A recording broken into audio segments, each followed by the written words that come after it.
Your paycheck is not the number you think it is. Most people look at their gross salary and feel financially secure, but the number that actually runs your life is the one left over after taxes, after fixed costs, after debt payments. And for a lot of people, that number is uncomfortably close to zero. I'm Max of Monkey Money, and today we're talking about the lie your paycheck tells you, the warning signs you have already bought into, and exactly what to do to fix it. The lie starts with the gross number. When someone says they make $90,000 a year, that feels substantial. It is $7,500 a month. It sounds like financial comfort should be automatic. But 90,000 gross after federal and state taxes comes home as somewhere between $5,500 and $6,500 per month depending on location. That is the number your life actually runs on, and it is the number most people never internalize clearly. The first warning sign that your paycheck is lying to you is what I call a financed lifestyle.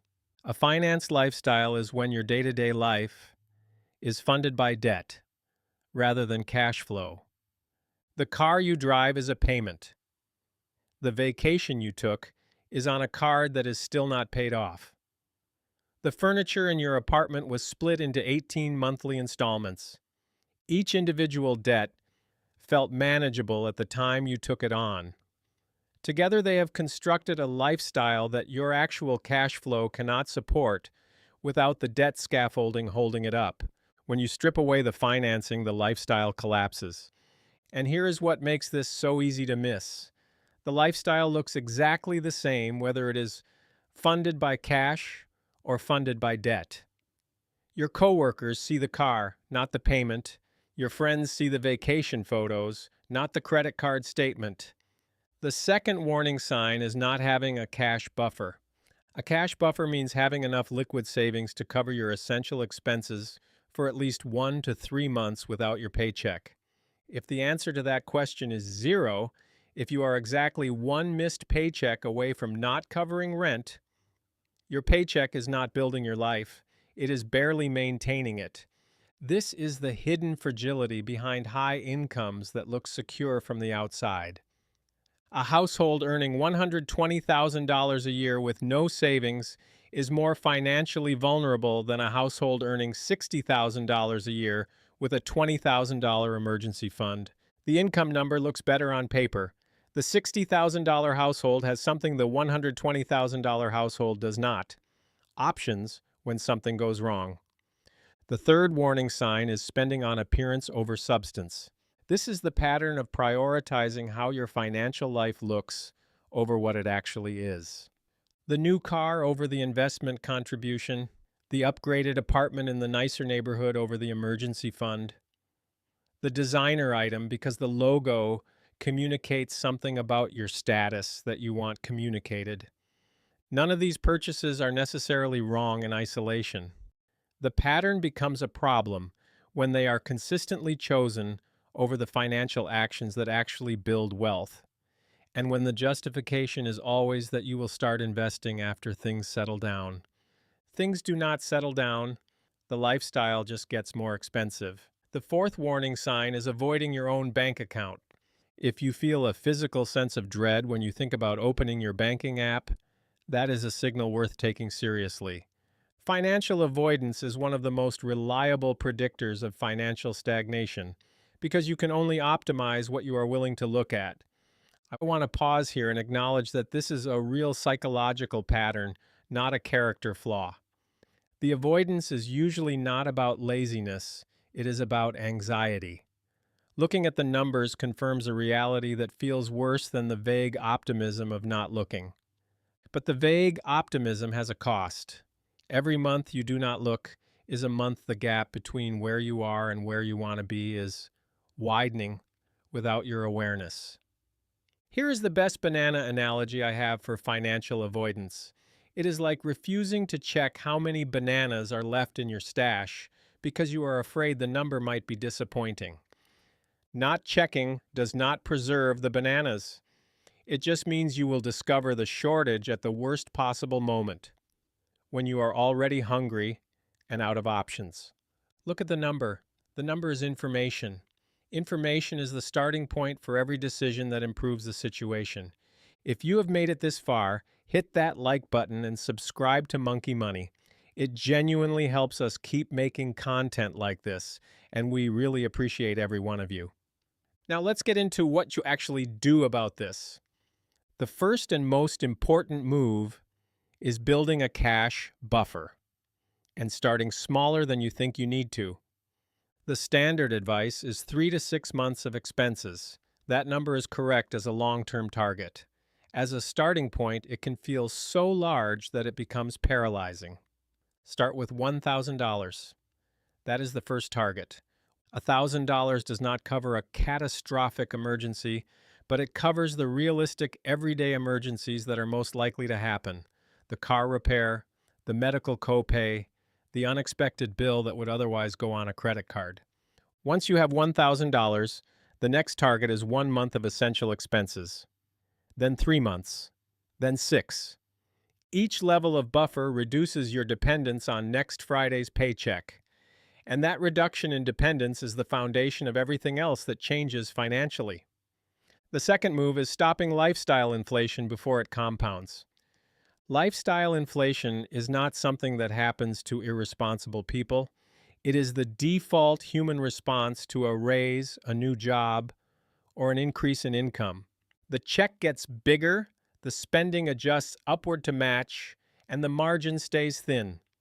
Rinse and repeat for a decade, and you have a high earner with no savings and a lifestyle that requires every cent of that income to sustain. The intervention is mechanical, not motivational. Every time your income increases, automate a fixed percentage to savings before adjusting your lifestyle at all. If you get a $5,000 raise, the first $1,000 goes to increasing your automated savings transfer. The other $4,000 you can spend however you want. But the savings rate increases first, every time, without exception. The third move is tracking your expenses, actually tracking them, not estimating them.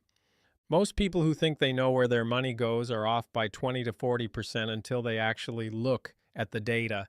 They think they spend $300 eating out. The real number is $580. They think subscriptions cost them $40 a month. The actual total is $97. This is not a moral failing. It is just what happens when you are not looking at the data. The goal of expense tracking is not to judge every purchase. It is to close the gap between what you think you are doing with money and what you are actually doing.